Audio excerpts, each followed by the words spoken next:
A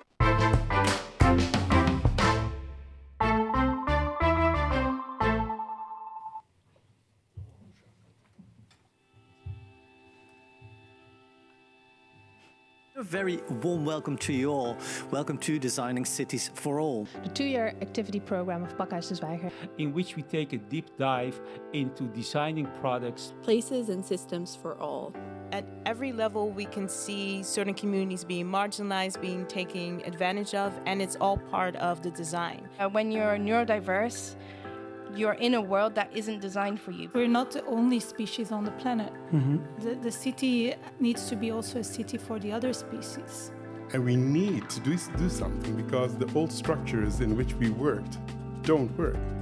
Things won't change just if we just let things happen. Instead of saying, what can we do to mitigate the impacts?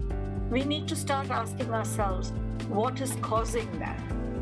Design is political, that we need to design processes, that we are all different, but there are things that unite us. These are the things that need to be on the table, that need to be recovered in order to redesign the society. Everything around us was once designed and can therefore be redesigned. How do we teach design in a way where students can be really critical of the systems of power that have informed and dominated design? Inclusion happens by design or not at all. I think it's always some kind of a co-creation process, and you have to make very little steps and then figure out together what works and what doesn't. it takes as much time to do something good as it takes time to do something bad. All design tells a story. But there's also a bit of a need to not just write ourselves into the past, but also kind of write ourselves into the future. I invite you so much to join my path of liberation, and I'm hopefully being welcomed by your path of liberation. We have to heal collectively. We have to help each other understand some of these constructs that actually divide us. Not fitting in was a blessing, or I would have turned out just like you.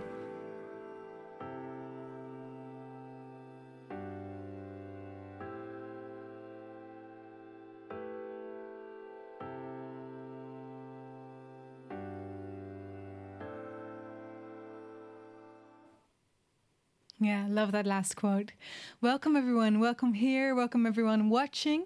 You just watched the wrap up of the first 2 years of Designing Cities for All, a 2-year research and activity program that took a deep dive into designing products and places and systems that work for all. And today, here together, we're starting a brand new journey with Designing Cities for All that's now been called Designing Cities for All Regeneration. And in the 2 years ahead, we're going to be exploring the concept of regenerative design together with 6 DCFA Fellows and many designers, storytellers, artists, scientists, and other experts, and you all. And today here, we're going to kick off by understanding, or collecting different understandings of what regenerative design is or can be, and of course, how we might apply it in practice.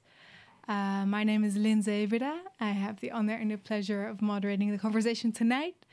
I'm really interested in the many perspectives that you all bring to the table, a collection of fantastic guests to start off with. We have here Sophie Wartenberg, who is the co-initiator of the Regenerative Cooperatie, Regeneration Corporation, and a social designer. Do you prefer the Dutch or the English rhyme? Regenerative Cooperatie. Kind of nice. Yeah, Dutch. Dutch, yeah. Yeah. This is where we are, so. Yeah, exactly. Yeah. This is where we are. We also have Amal Abbas-Sal, who is an independent social entrepreneur specialized in concept development and social innovation. And today, the Berlin Senate announced that she won the Berlin Woman Prize for her life's work on Black women empowerment. Congratulations, and an honor to have you here with us. Yeah, fantastic. Welcome. And last but not least, we have Pepijn Duivenstein, who is the co-owner of New Economy, and also you're here as the initiator of the Upside Club. Chico, we'll hear more about that You're also my beloved neighbor. We can't get around that. So really nice to be here together tonight. We also welcome you all here. Thank you so much for joining. Thank you also for everyone joining online. We know there's a lot of people with flu and things happening that it makes you watch us in 2D, but really nice to have you here. And we would love to welcome your questions and input as well. So if you're at home and you have any questions, you can use the tool Mentimeter. For that, you can go to menti.com and use the code 13821961. You can see it on your screen as well. And the questions will come to me here. And if you're in the room, of course, just raise your hands during the question rounds and the mic will go around so we can all understand and hear each other. All right? Ready? Yeah? Nice.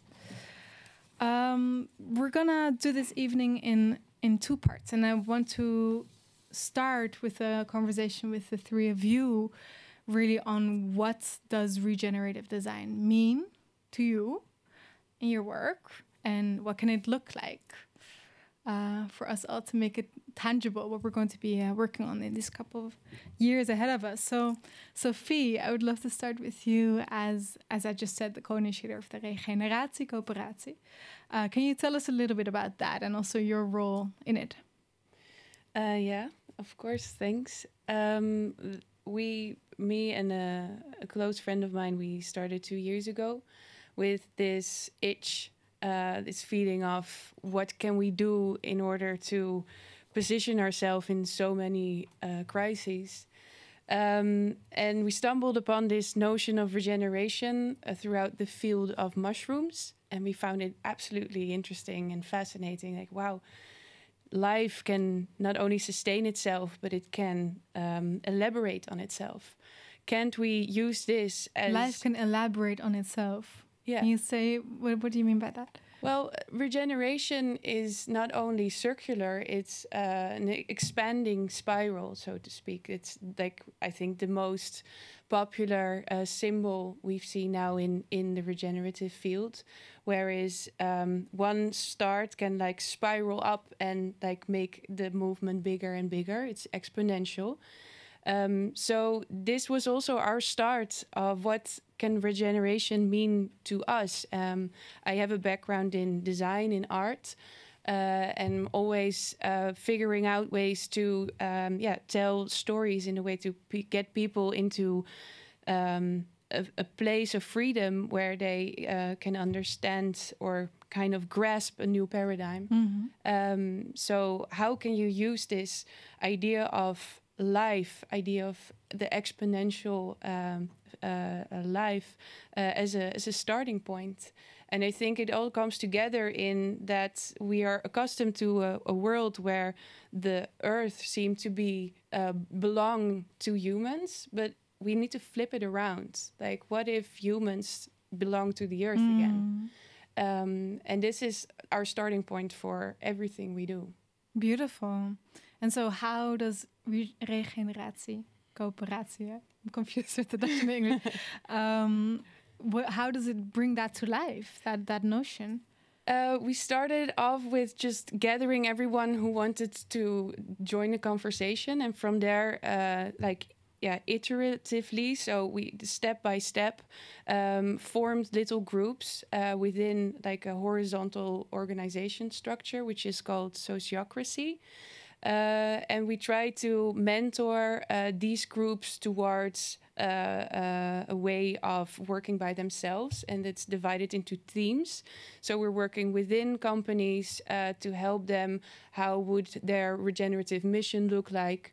We are working within the field of neighborhoods, on the scale of neighborhoods, in order to see if building cooperations and the inhabitants of the neighborhood can work together in order to make their environment a place where everyone wants to be.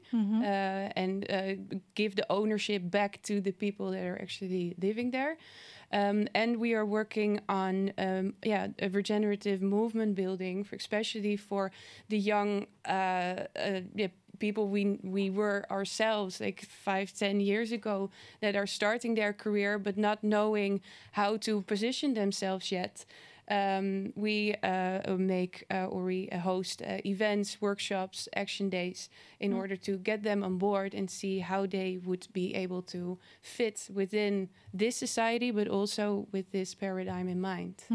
So it seems like a lot of the work is really about connecting. Yeah, we try to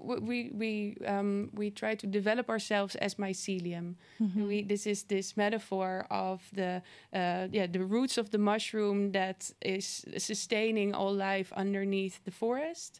And how can we make sure that the knowledge and the food and nutrition come to the place where a mushroom can pop up? Interesting, and also pretty next level in terms of how you then organize and how you... Yeah, everything needs to be re-thought of. Yeah. Great. We'll get back to you in a sec. I would love to bring in the others as well, of course.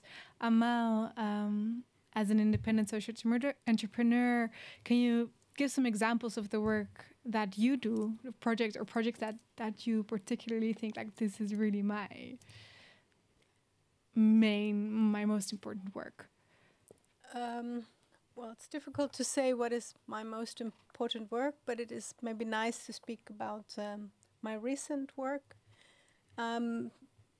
Generally, for me, regeneration is tied to overcoming inequality and promoting radical inclusion. I cannot reimagine recreating the interaction between people without that being that sense of that everybody has a place, that being present, and that one of the projects I have a deep love for is based around the principle of permaculture. I know that many of you know this, but mostly in relation to there being 350 plants and not around 350 different cultures, languages. For those who maybe are watching and don't know permaculture. Yes, well, it is a ecosystem of working with people, planet, and fair trade, and it is really only within that balance of those three that regeneration, I believe, can take place. But very often in the West, we have this the Mustaum approach where the carrots are here and the cucumbers are there, and there isn't that interplay of a rainforest, for example. And I think the same is true for people. There is people being labeled with psychiatric diseases, DSM, and over there are people that are the so-called experts. Even in the write-up of this program, I looked at the language because the word experts and professionals were there. And I've come to mistrust these terms because in the experience of colonialism, those who call themselves the experts have surely not been the experts of my health and my communities. So there is a real big need to examine and really look at what it means to create safer spaces And I think a lot of the work I do these days is to create safer spaces. Is that also what you were recognized for today in Berlin? Do you think what? I think I know the nomination came from parents of black children. I grew up in Dresden in Germany as an African German woman of Sudanese Jewish German heritage. I also lived in the Netherlands for 12 years. Yeah, see, I'm even using the past because it's been an incredible, difficult journey in which we achieved a lot in redesigning even an art village, Dia Mondial, that I had the opportunity to present earlier. But that, has not survived the attacks of institutional racism. In that sense, for me also regenerating has meant looking for other perspectives in the world that allow people to unfold their talents and be who they want to be without being expected to assimilate and behave and be in the image of conform in the image of others. Yeah.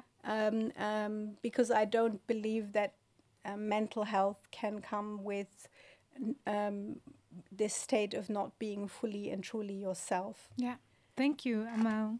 Thank you for that introduction. For now, Pepijn, to bring you in as well, co-owner of New Economy, Upside Club Chico.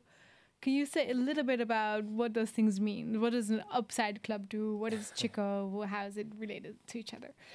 I think it started with the downside, where as New Economy, we helped companies in regions to identify their social depth, maybe with history in mind, and also an ecological depth. We have been extracting and exploiting people and nature for centuries. And that didn't help me in a daily life to wake up and think, oh, I'm calculating all these problems. But New Economy does calculate these problems. So we thought, okay, that's the downside in life. But what do we flip it? Are there upside possibility where we can create products, where we can help regions identify what's good? Good for myself, but also good for the environment, but also good for somebody else way on the other side of the supply chain. And be aware that if I have a phone or that I have technology, that if I don't identify who is extracting that from the ground and how it's made, that I'm probably responsible for a conflict or scarcity, or that somebody, with being exploited. Yeah. So then we thought at New Economy, when we were moving at a new place, let's try to talk about the upside in life and create a club, the Upside Club, which is open source. Everybody can do it all in the world, but we have to find out the principles of the upside in life and think different. And let's think about the regeneration just mentioned, where we connect with people who want to say, okay, I would like to consume, but I would like to add something to the consuming when extracting, when it's built, and when it's eventually used. And step by step, we're still figuring this out, and we created a shop in the middle of Amsterdam where it's possible to co-create regenerative products.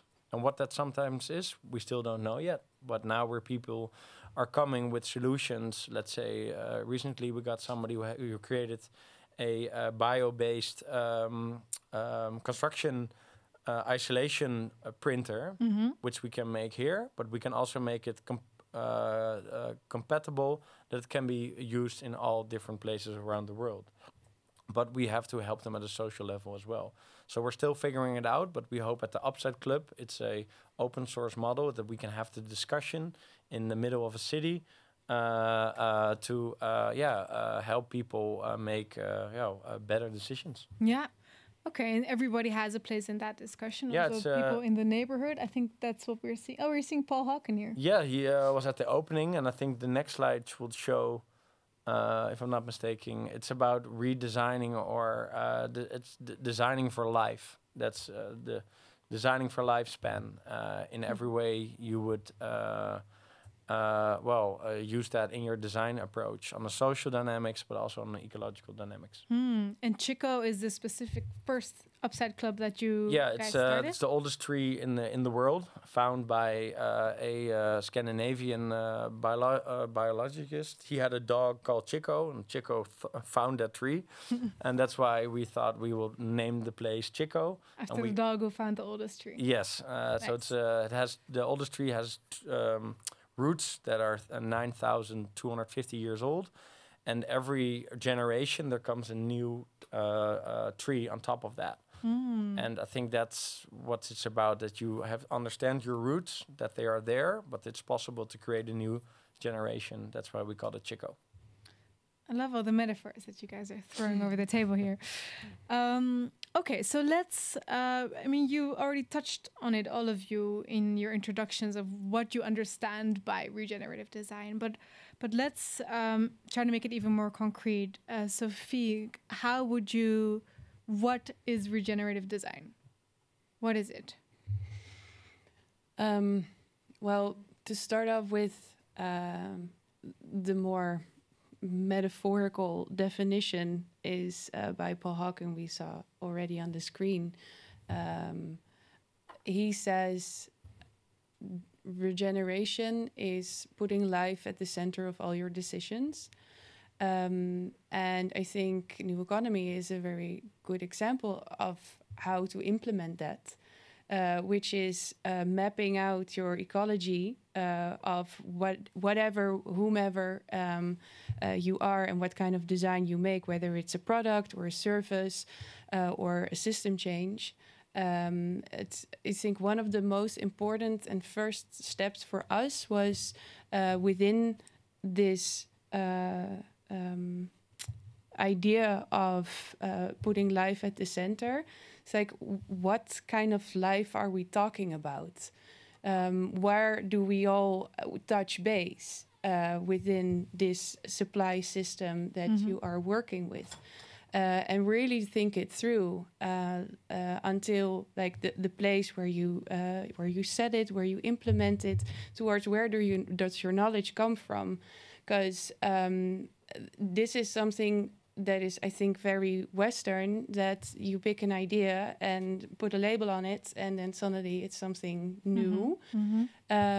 So these are very, touching base, very important ground layers of how we design. Yeah, exactly. So it's really about the design principles and putting life central in everything we create. Yeah, and therefore you don't necessarily need to be the designer in that sense, because it's like, if you look at nature, for example, it unfolds itself. So try to take a step back and see what wants to exist in order to make a design, opposed to trying to be the controller of everything. Yeah. Amal, is that also how you would define it, regenerative design? I like the idea that you've described of not being in control, because I think this notion is an illusion in any way, because we are governed by a lot of unconscious and also ancestral patterns. So a lot less in control than we might want to believe. I remember in the times that I used to go to work with elder men and women in my city, Almere.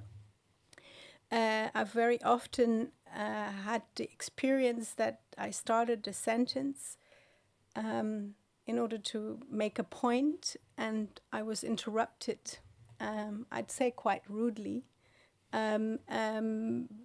because I didn't start the way men expected me to start, and because there was always this addiction of wanting to control how you have to lay out where you go in the conversation. And if you don't follow that prescribed patterns, and I'm notoriously rebellious by nature, then that was a reason not to let you speak. And I've tried to be polite enough not to complain too often, but I remember that I once was at a conference where this also happened, and just kind of had a feeling of rage, like, how dare you always do this to me? And I did challenge the person, asking, if he would speak in his in my mother tongue, and he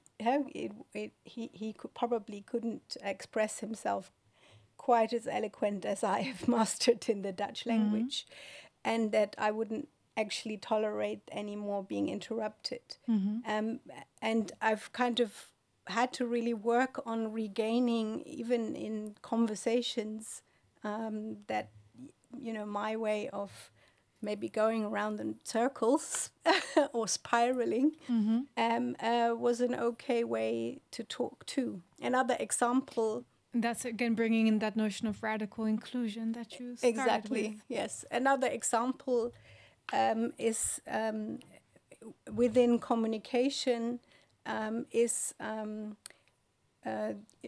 we have this notion here that we have to listen until the other person speaks, has finished speaking. I also have the temperament that when I get annoyed, I can fall in your word. You start interrupting. I start interrupting. I didn't actually realize, people also comment towards me and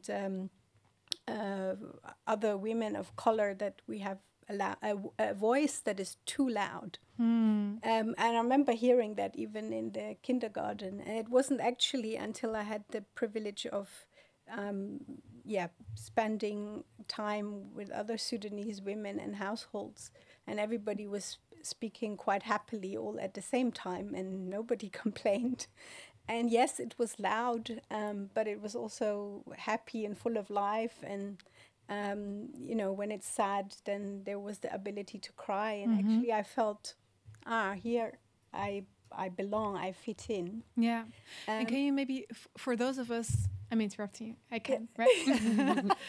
For those of us who, have this very kind of green idea of regeneration is, and you're very much talking about how do we, how do you say that, bridge, very wide gaps sometimes between people, so that we can get unstuck from our way of doing things, our way of thinking. How does it really connect? The point I was trying to make, and as I said, going around in circles, is the judgment that is put on a certain way of being, because it's not the way you've been raised.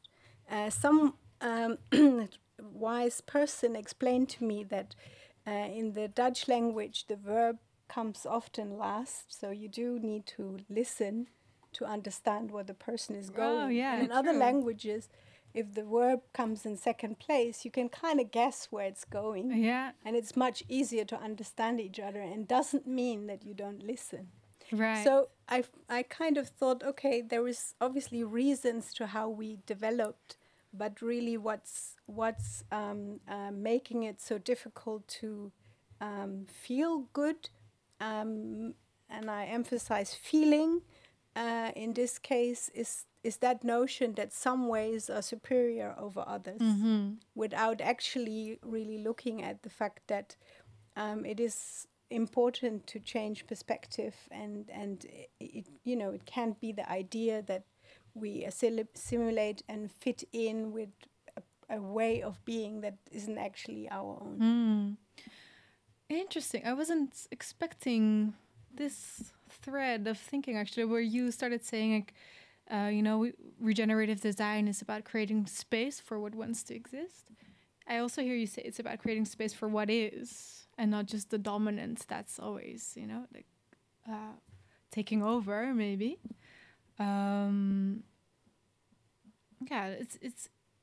I would love to hear what you have to add, Pepijn, from your own I'm personal dyslexic, flavor. so all the words just come to me in different ways, so I don't understand anything sometimes. So I do understand that depending on the words, you can interpret it differently. But what is it to you? How would you describe regenerative design? In me, I think is that we have to understand that we have to recognize life in which way it is, and nurture that, and take that into, let's say, then 2 design principles. But if you design for life, if you design for lifespan, you also recognize different voices, different cultures, history, and bring it more, let's say, to an economical perspective. I think indeed a lot of dominant structures are here because, in my study, business engineering, I learned one thing is to keep the shareholders happy. So what does that mean, keeping shareholders happy? And in my belief, nobody's born as a capitalist. You are learned to be a capitalist. You're born to love your mother and father and tease your sister or brother and steal from your neighbor candy. But you're not born to be a capitalist. It's learned. So I do think we have to reconsider which structures are there directly, but a lot of, let's say, are very, I would say, weaven systems which we're not aware of. Also, how people point a camera at you, if it's up or down, it gives a view, a bird view. I think you have a turtle view, but we're so unaware of a lot of systems, and I think regeneration is starting to understand. Have respect for each other on the same level and approach, and really understand the dynamics of being alive. And it's possible to change stuff that it will benefit us all, in the simple words. Yeah, exactly. Okay, so we have, quite a inspiring set of words to describe this regenerative design, from these generations of chico trees in the mycelium to radical inclusion, what wants to exist, recognize life for what it is, space for all voices, systems awareness that you're saying. Now I would really like to bring it down to examples from your work, once you start working on this, and once you start bringing it into the world and manifesting what this regenerative design, can be. Can you each share maybe your favorite example, or not favorite, just an example that comes to mind of this is how all these theoretical concepts actually, what they look like in practice? Whoever is ready. I'd like to give something that comes to mind when designing. I was once invited by Stockholm, the architectural university there, Königliche Institute,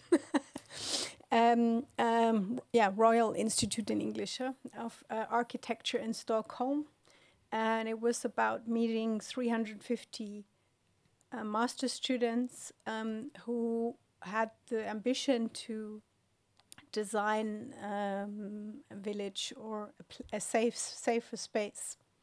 And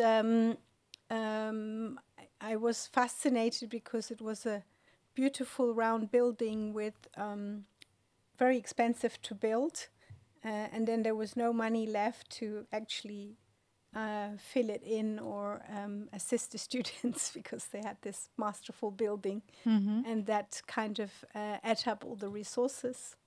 And in contrast, here in Netherlands, I've always kind of noted that the sort of form that all designers and architects that I've been trained here is based on this square and vierkant rectangle.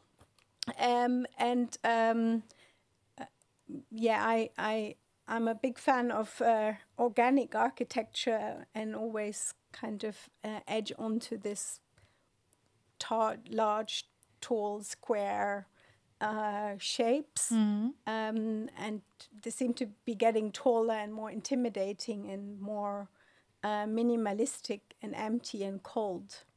And I kind of thought it was interesting, and I asked all those professors and people that were teaching there and a lot of people around me what actually was their most favorite building.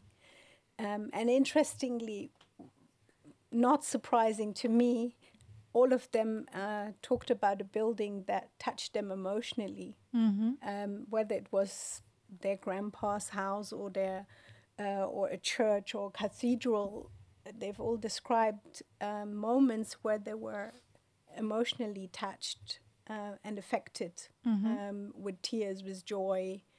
And I kind of realized that very often in that process of designing, it's a cognitive process and it doesn't really work with, what does it feel like?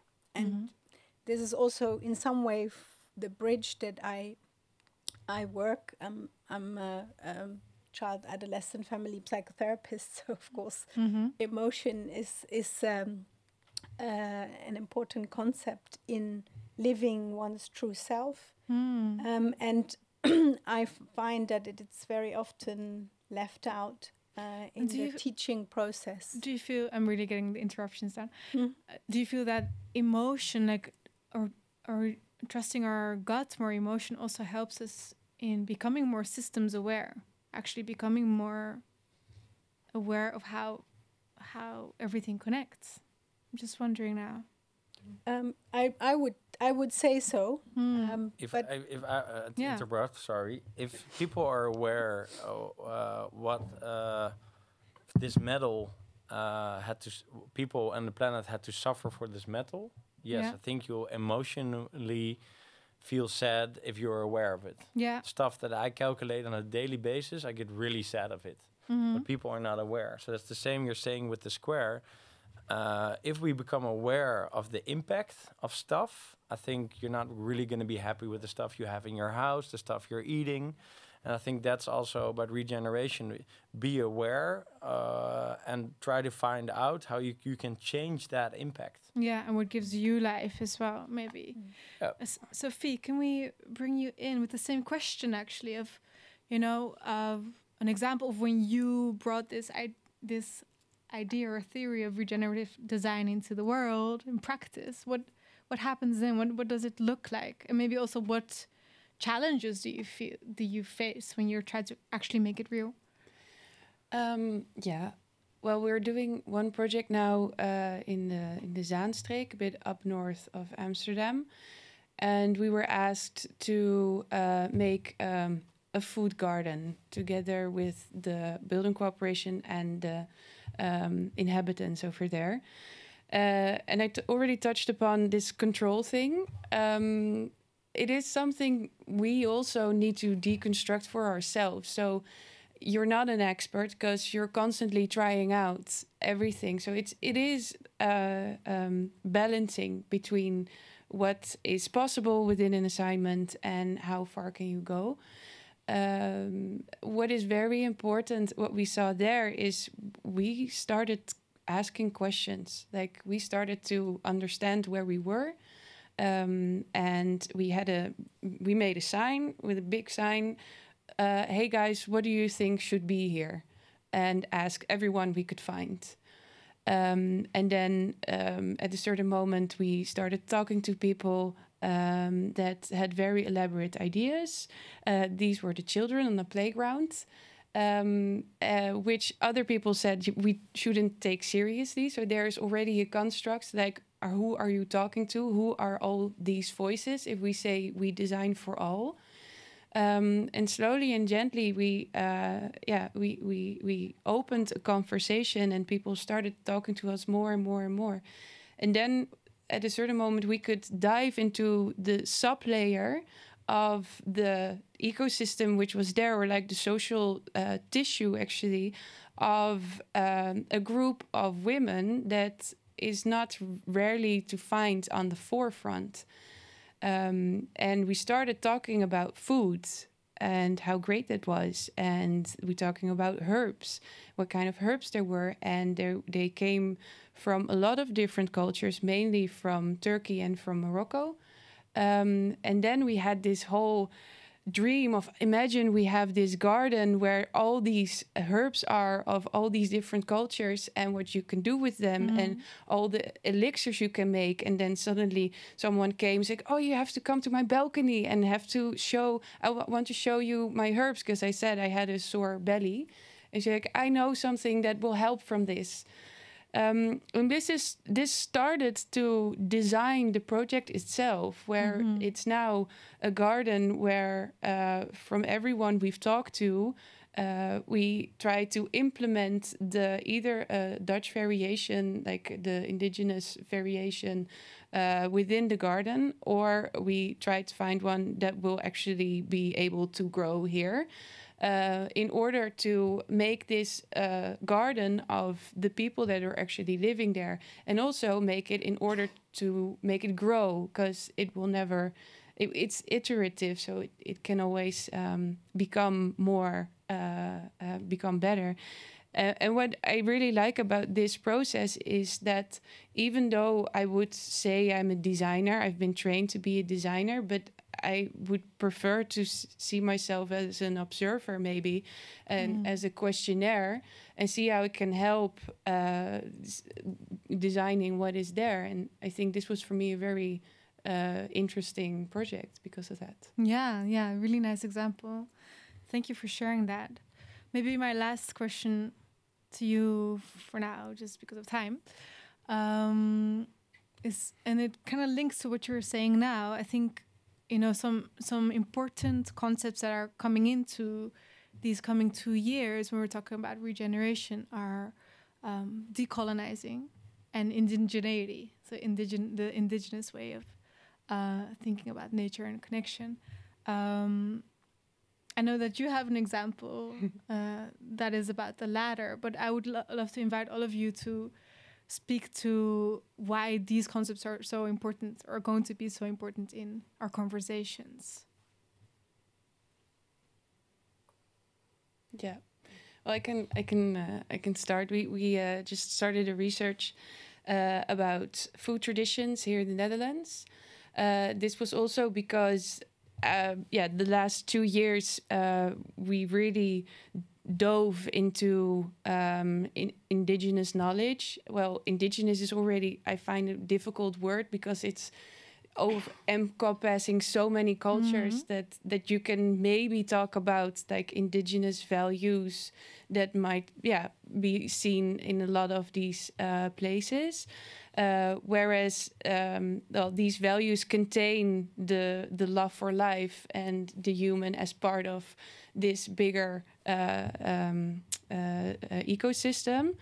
And at the same time, being a Dutch-founded company with mainly Dutch people, most of them with a white privilege, it also contained some sort of tension between why are we now looking at these indigenous cultures that again need to let us understand how the world works.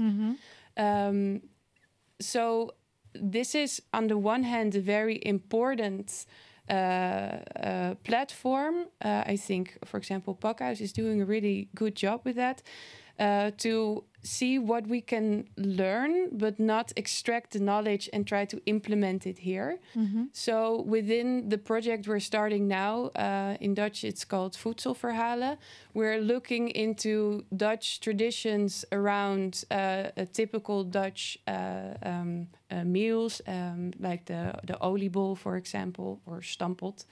and trying to find a way to dive into these traditions in order to see where they derived from and what happened to the Dutch culture throughout these ages of colonization, throughout the Christianity of the Netherlands, because indigeneity means that you are local to a place.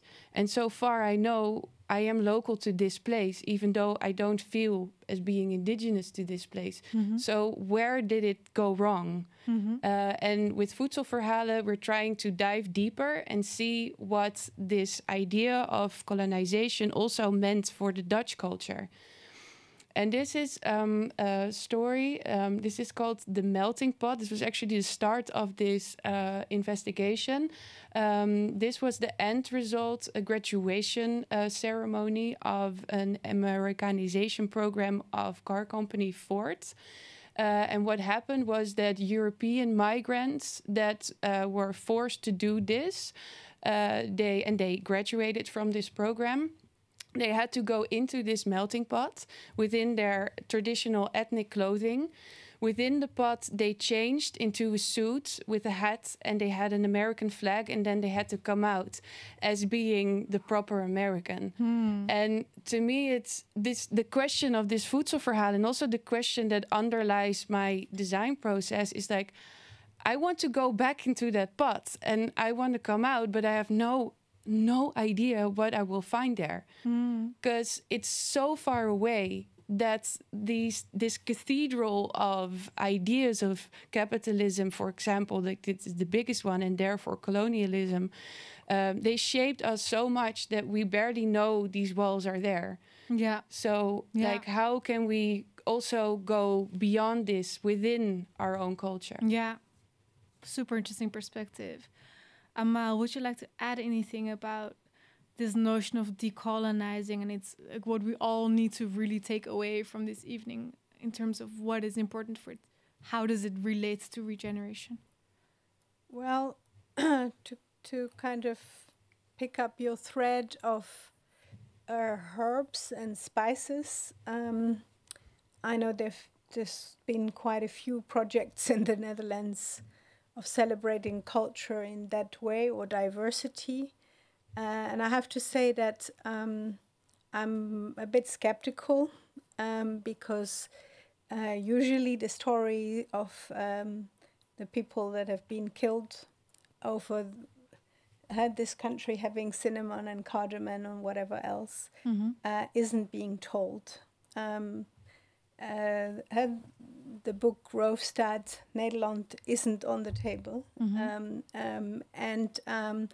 I don't really think we can romanticize this idea of indigeneity without actually also looking at the pain and the impact of what has happened to this very day. You did speak about the white privilege, and I do experience daily that people who aren't white and who aren't in the position to enjoy this privilege are left alone to fight the battles of, as one of my students said 2 days ago, they always talk about post-traumatic stress. It feels more like present continuous stress. And then, you know, this kind of notion of theorizing and romanticizing, I am quite critical of, because I think that I heard in what you're talking about the mining going on when we have our gadgets, and the price that is being paid in the context of a capitalistic colonial system. That some of us don't have that luxus even to theorize about these things, because you're caught in this daily process of surviving and dealing with trauma on a daily basis and being re-traumatized on a daily basis. Yeah, yeah. So I do think that, the notion of bringing it into the praxis would mean that you cannot afford to remain any kind of project with only white Dutch people. Yeah. Because even the imbalance in relation to the money flow makes it completely wrong. And actually, I'm sick and tired of the so-called white experts that have this luxury of thinking whilst not paying their equal share. Yeah. In relation to what the expertise that comes from our people. Yeah. And I think it's important for us all to reflect on this, how indeed the capitalist colonial centuries-long way of thinking stands in the way of regenerative practice, right? Like that's what we reproduce. I think that's what you're also collectively saying here. The that theory isn't good enough on that point. It's to put it in praxis and to change that quite radically. Yeah. All right. Which, that means coming out of your comfort zone. Yeah. It is not a comfortable and easy ride. No, exactly. Yeah. Exactly. Just to add up on that, is if you talk about feeling, there's a lot of feeling involved here. In the whole understanding, in from my perspective, then my own white privilege and the white superiority I was being brought up with. Yeah. Like there's so much uncomfortableness that needs to be embraced. Otherwise, we'll never be able to put it on the table. Go through it or overcome. Yeah. We have to round off, unfortunately, this conversation. But I want to round off with more coming up on the 24th of February in the Upside Club Chico.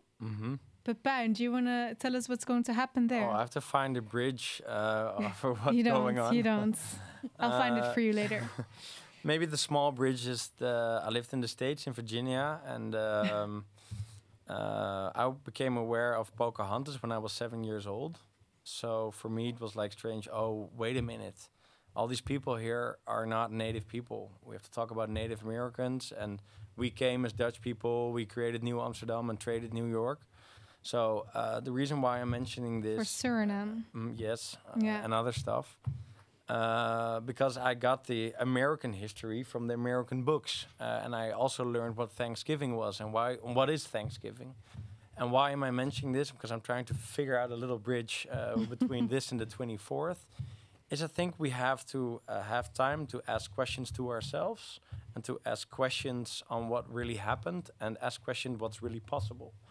And the 24th of February at the Upside Club, we're going to question what is regenerative design on different perspectives and different layers on a social level, but also you triggered me on a financial level. Who is owning what? And how can you create a regenerative business model? What does that mean?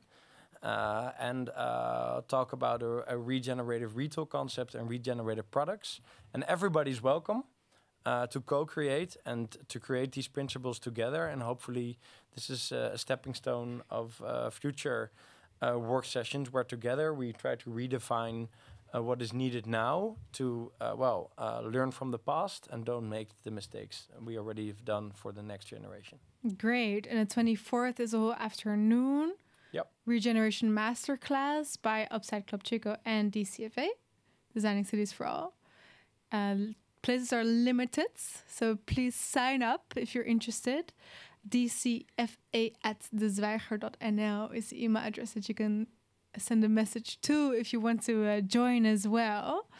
I want to join Pepijn.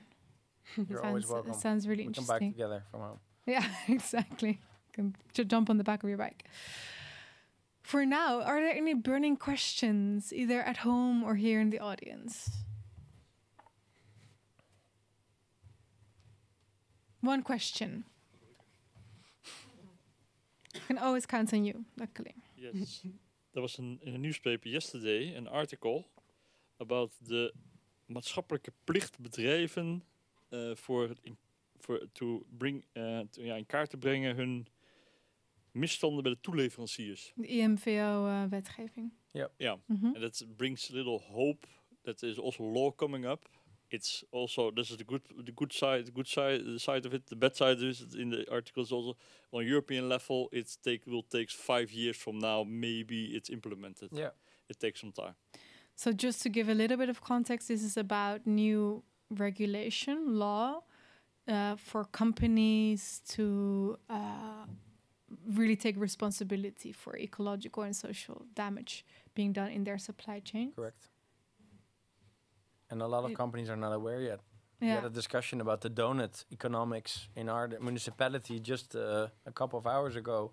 How do you identify a company which produces here in Amsterdam, if it benefits the city, yes or no, but also on a global scale in the supply chain? It's really hard to make it traceable. Yeah. And not to disrespect a big chocolate brand here in Amsterdam, but if you want a chocolate, let's say, I wouldn't want to use slave, but they do it in their own slave-free chocolate. Don't eat chocolate.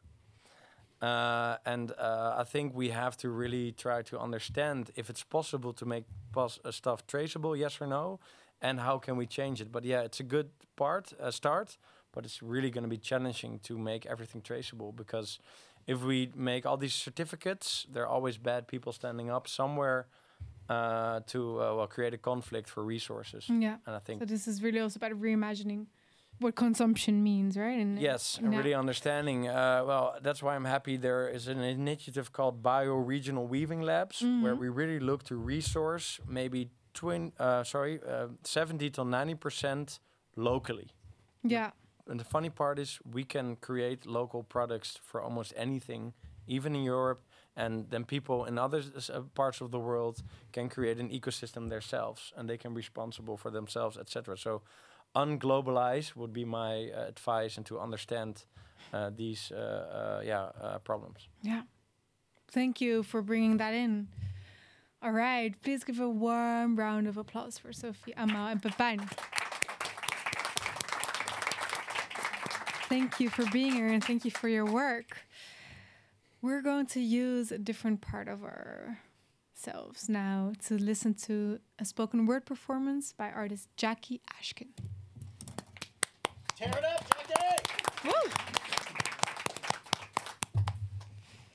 Good evening, everybody. Thank you for the wonderful discussion.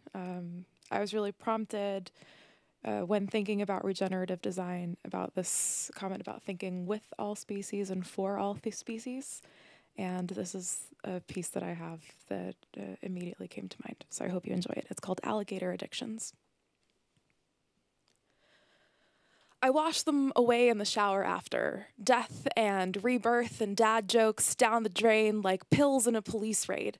Red and blue and purple, like, oops, maybe I took the pill. And, you know, alligators in Florida are addicted to meth these days. So why shouldn't I feel colors and be angry? If I was an alligator, yes, if I was an alligator, you would not see me later, would sink to the bottom of my bog so I could pretend to be Stegosaurus, use my scales as solar panels and my nasal passages as cigarette filters, because I am not addicted to meth. I'm just recycling, doing my bit for the planet and climate, unsteady now as muddy riverbanks in monsoon season. If I was an alligator, just think about it. If I was an alligator, I would not have to do the laundry or take out the trash. If I was an alligator, I would not have to smile at strangers on public transport, would not have to worry about walking home late at night on my own, would not have to call a friend for the comfort of hearing their voice on the other end. If I was an alligator, I would not suppress my rage, would wear it on the tip of my snout in hopes of tearing a heart to pieces, would make an alliance with the swamp men and the river toads to trap delusions for breakfast. If I was an alligator, I would have no self-control, would finally take up all the meters of the universe this womanly body has denied me, and wrap them in circles around unwitting enemies, carefully keeping their eyes above the waterline. How easy it is to make people fear you when your lips are lined with razors. How quickly they are forced to listen. If I was an alligator, who am I kidding? Alligators have no gods, no morals, no pretense, no better judgment. If I was an alligator, I would probably just be addicted to meth. Thank you.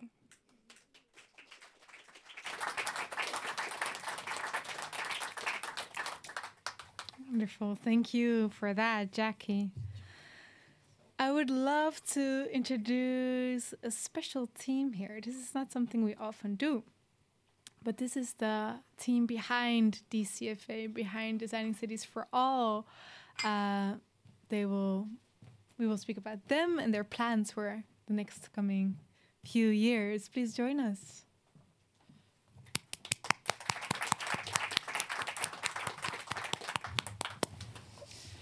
The program makers, we have Jonathan Chinfo, Faiza Mohammadi, and Romy Heijmans. The team, you're usually backstage. Yeah. How does it feel to be here? Weird. New. Different. Different, new? Yeah. It's okay. It's okay, you kind of like it. Be gentle, please. Yeah, always. Romy, I'd love to start with you as the head of the program of Designing Cities for All. Why did you decide to sit here at the table with your team? Yeah. So over the last 2 years, we've been making programs with Designing Cities for All. And like we showed you tonight, we're starting out with a new lens, Regenerative Design. And during those 2 years, there was so much that we learned. We actually made a little booklet about it, which you might be able to get after the program, by the way, tonight. And one of the things that we learned is that positionality and bias and background and preconceived notions, they all have so much influence on who you are and what you make.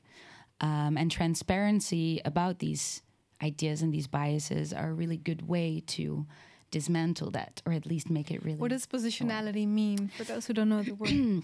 Yeah, that's a difficult word. It means your position in the world and all of the factors that played a part in you getting there. So all the parts of your identity, for instance, that play a part in that. So for me, for instance, I grew up Dutch in The Hague. I'm white, I'm queer.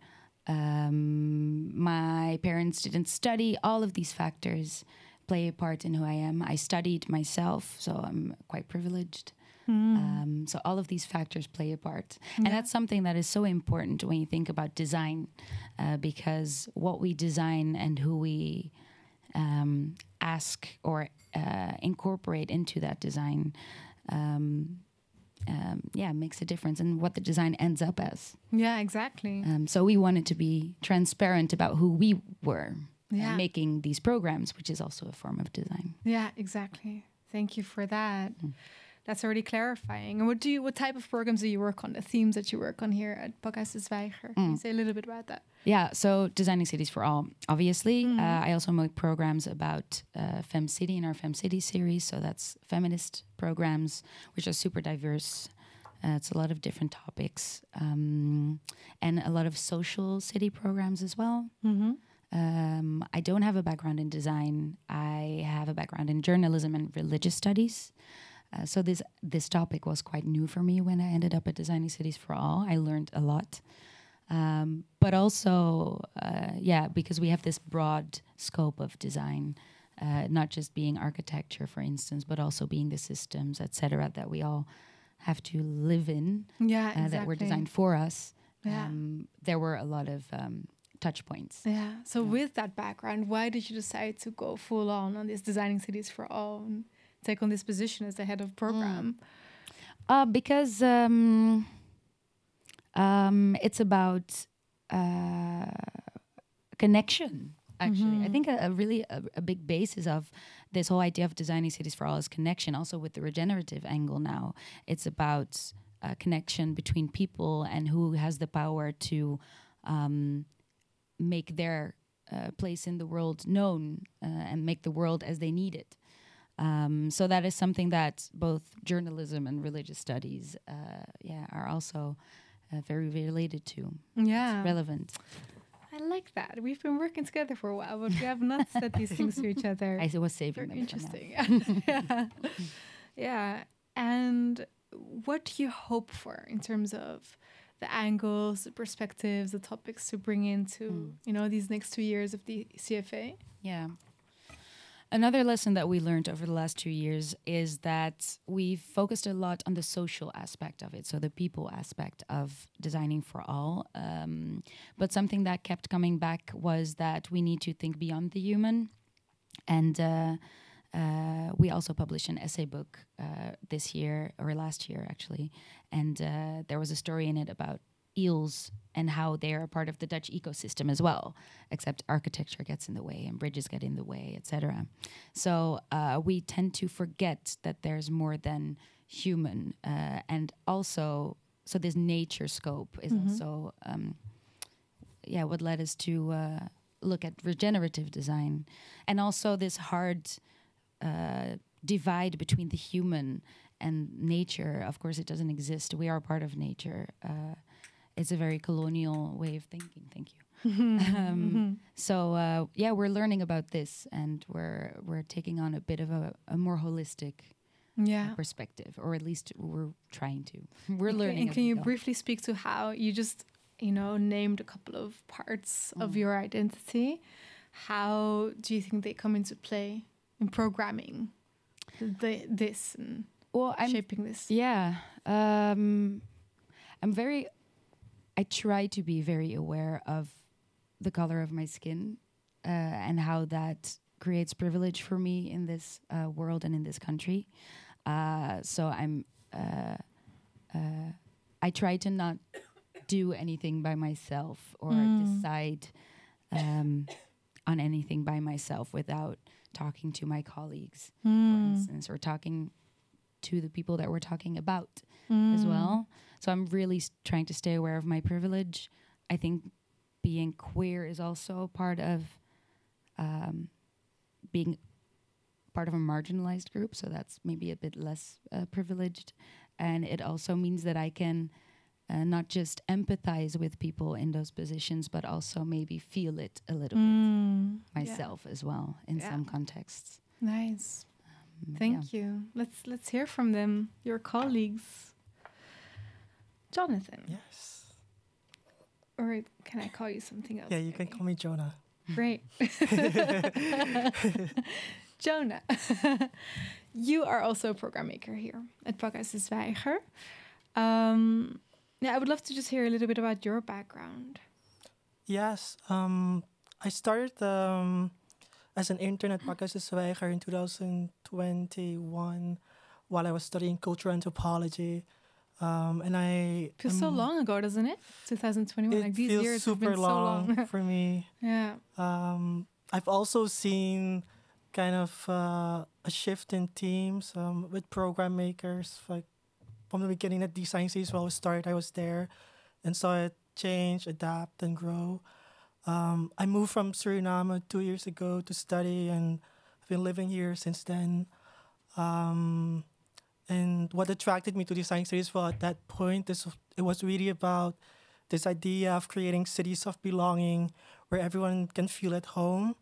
And home has always been this very abstract, but like home has always been this like place that I can't really point my finger at. Like I'm constantly figuring it out. So I was really curious about how you can could design to feel at home and what it means to exclude and include So that's what attracted me, because I've always felt like an other in my life. So with Design Cities, well, I also saw it as an opportunity to breathe life to stories that have been oppressed and erased. And that's also from kind of my common thread in everything that I do. Is that how you maybe hope to also bring it to the next level, the DCFA program? If you're talking about, you know, these, what you were just saying about the oppressed and the voiceless. How do you hope to bring it to the next level? Are you talking with the coming 2 years? Yeah. Yeah.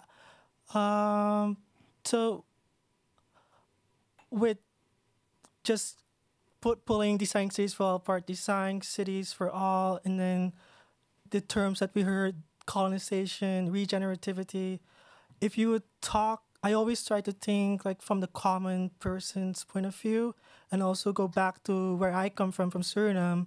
These terms are not terms that we use daily, so I try to go back to the core meaning. Okay, what does this actually mean? Are we just creating new buzzwords, or intentionally, okay, what do we want to do with this?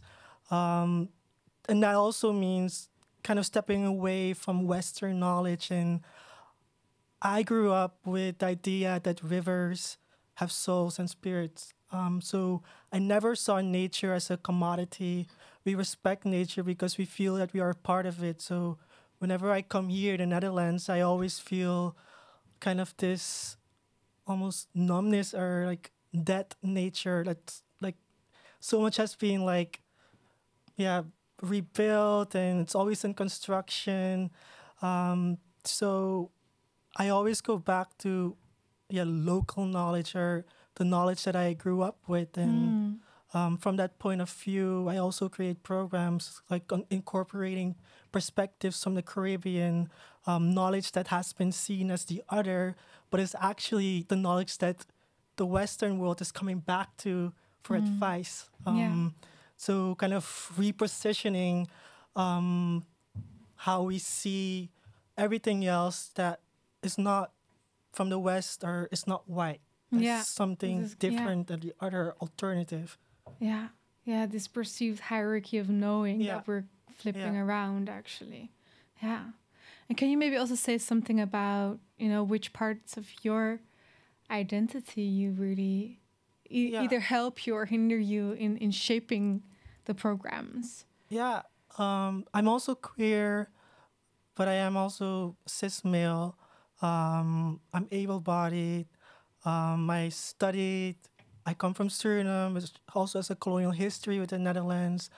I'm super mixed. Like Suriname is not this homogeneous population. Like my mom side has roots in Indonesia, also descendants of enslaved people, indigenous, like all across the world. So this topic of diversity and inclusion, that's not something I grew up with, or not those terms, because it was always part of my reality, or I saw the world. Because when I came for the Netherlands the first time, I was like, oh, wow, I'm a minority. Because in Suriname, everyone is colored. So I never was aware of my skin color. And here, everything is black, white, colored. So I had to really figure out what that means for me being here. So whenever I create programs, I do it from a feeling of, understanding the Netherlands as a country, the power dynamics between different groups, and also what I said, which are the stories that I would like to see, if I grew up here as a colored person, what are the stories that I don't see now? And I kind of intentionally go to those stories and give them life. I really appreciate how open and aware and vulnerable you're all being here at the table. It's really insightful. I'm curious to hear from you, Faiza, as well. Who are you? Really hard question. I guess nobody knows the answer, but I also started to work at Pakhuis de Zwijger as an intern. I joined Designing Cities for All. And maybe I can give a bit of background, like educational background, and where do I come from.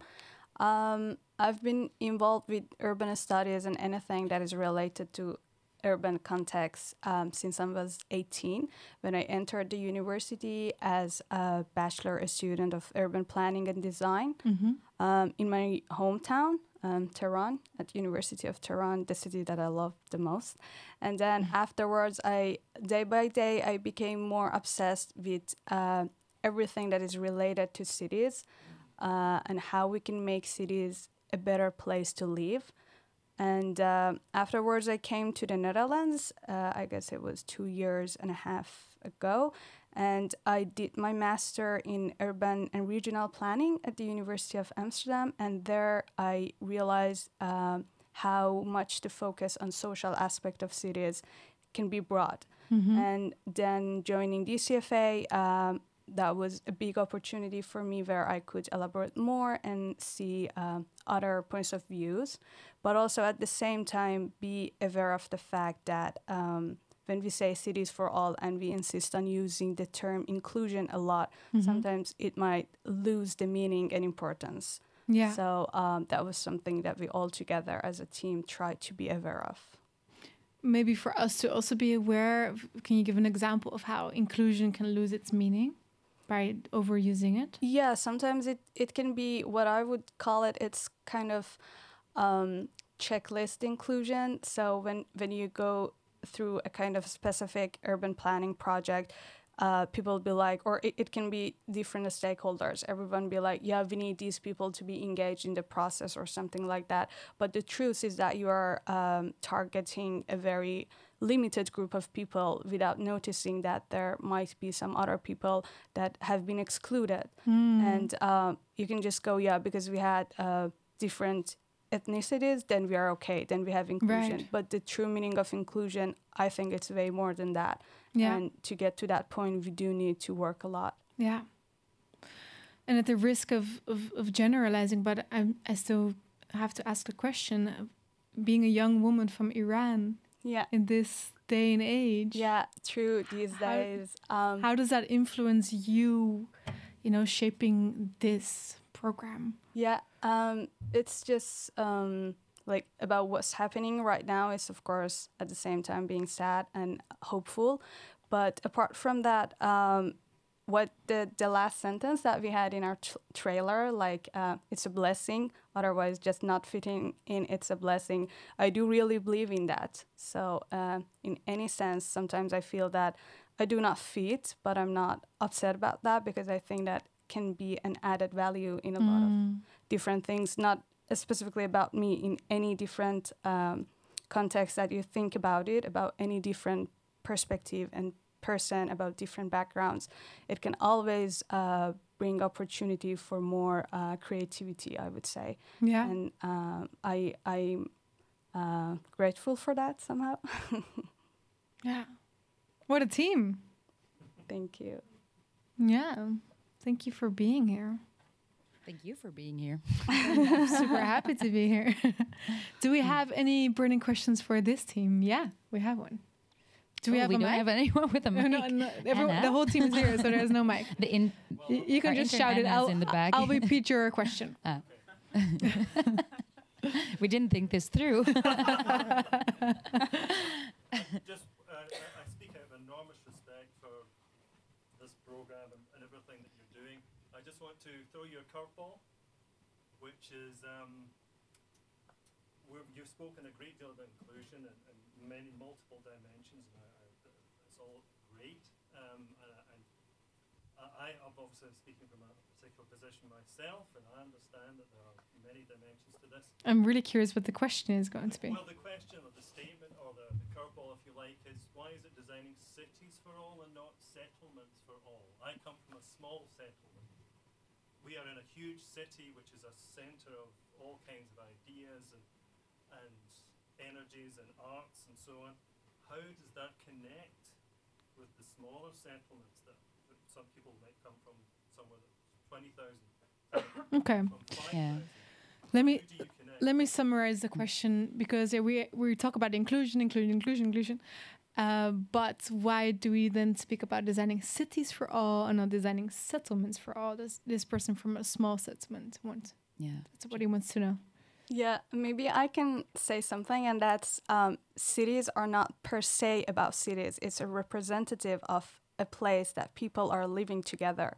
So it's still a lot of debates on what does a city mean. So when we say cities, we do not necessarily mean a very distinct border of somewhere like Amsterdam. We are talking about any place that people are living together, and some spaces are there as public spaces, let's say. So I do really understand the point, and thank you for bringing this, but or maybe the more focus that we are having on that is that, like, after 2050, more than 70% of the world population are going to live in so-called places as cities. So that's just the use of the term rather than the definition, I would say. Okay, great. If I may add, Faiza, it's a really great question. It's a question we get a lot, actually. Also from our more critical speakers, which was interesting last week during one of the programs. I think in part it's what Faiza is saying. So we don't stick to the general conception of what is considered a city. It is about settlements, I guess. It doesn't sound as snappy, maybe, in a title. Designing settlements for all. But it's also about relating to these centers of power, I guess, as well.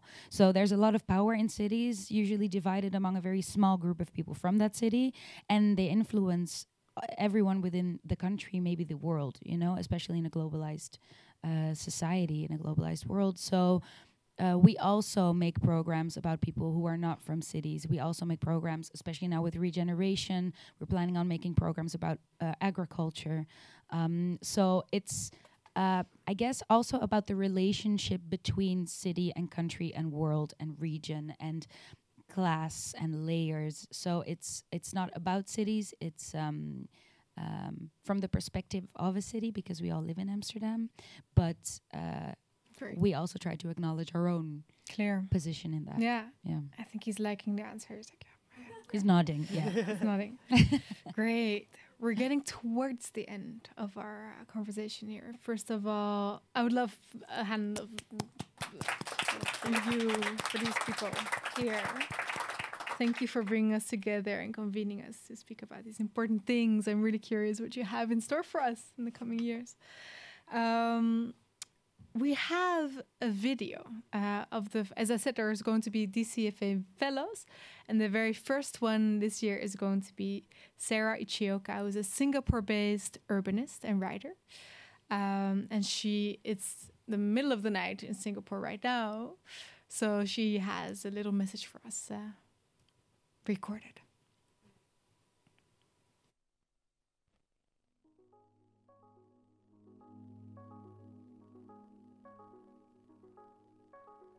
Good evening, everyone.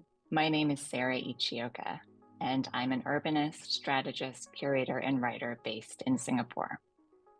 I lead a company called Desire Lines.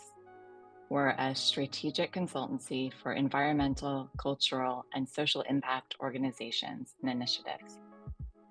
I'm also the co-author with London-based architect Michael Paulin of a book called Flourish: Design Paradigms for Our Planetary Emergency. Flourish, which was published last year, outlines key mindset shifts that can help guide our transition towards a regenerative future.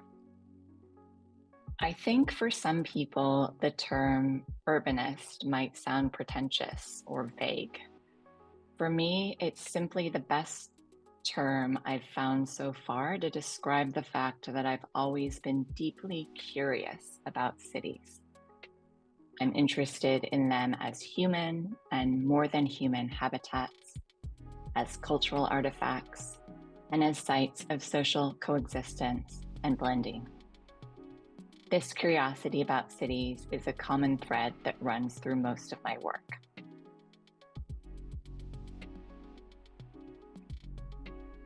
For me, to be a regenerative designer means to design as an integrated part of nature. And In Michael's and my book, we define regenerative design very ambitiously as designing in a way that supports the flourishing of all life for all time. And of course, we go into much more depth about what this might mean in the book.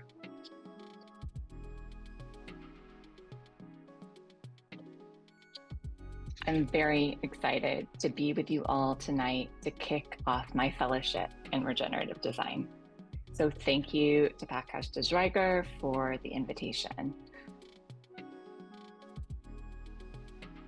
Over the next 3 months, I'm hoping to work with the Parkhuis team, with Lynn and other wonderful collaborators to investigate a number of key areas. Let's explore together the core principles and characteristics by which we can define regenerative design and development.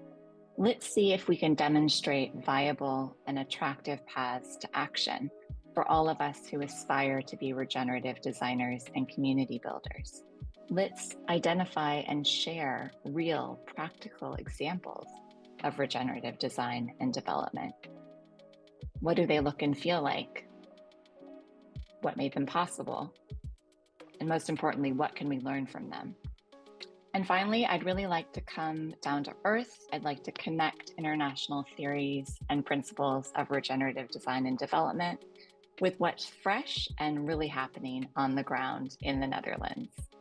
The time difference between Amsterdam and Singapore means that I'll be watching the recording of tonight's event after you've finished it. And I'd be more than happy to respond to any questions or comments you may wish to raise then. Over these next months, I'm really looking forward to hearing from and learning together with you all.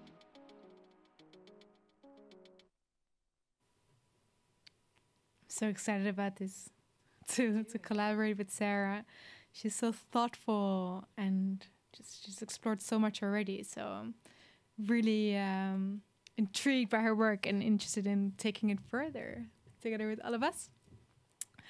All right, as a last treat of our evening here, we have a second spoken word performance by Jackie Ashkin.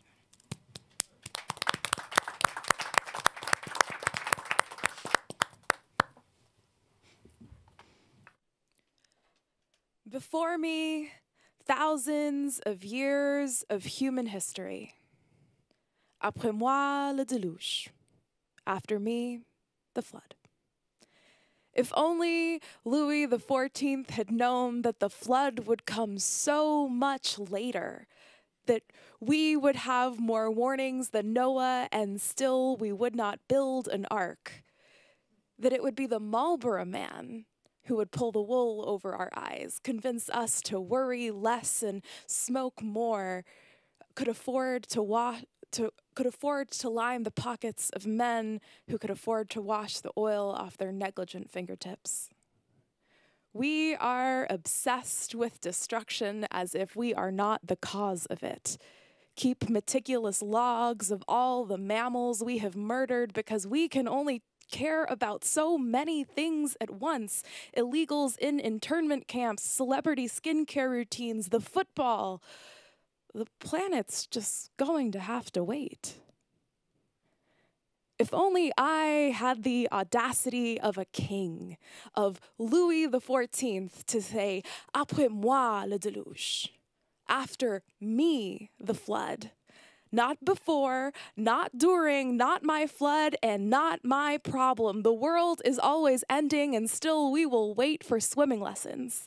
Like we can backstroke our way out of a tsunami, breaststroke our way above sea level, back out of transnational agreements, and hope for a stroke of luck.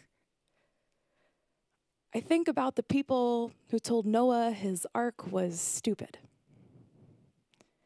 I think about how they died in a flood. Did they even know how to swim? They had stopped fishing long ago, had stopped being fish longer ago, had forgotten the feeling of the water pressed against every surface of their bodies. Why are we so content to go quietly into the night? I will not. I will rage against the dying of the light bulb lizard and the humpback whale, every creature from their nose to their tail. The very least we can do is build a boat and prepare to set sail. Thank you.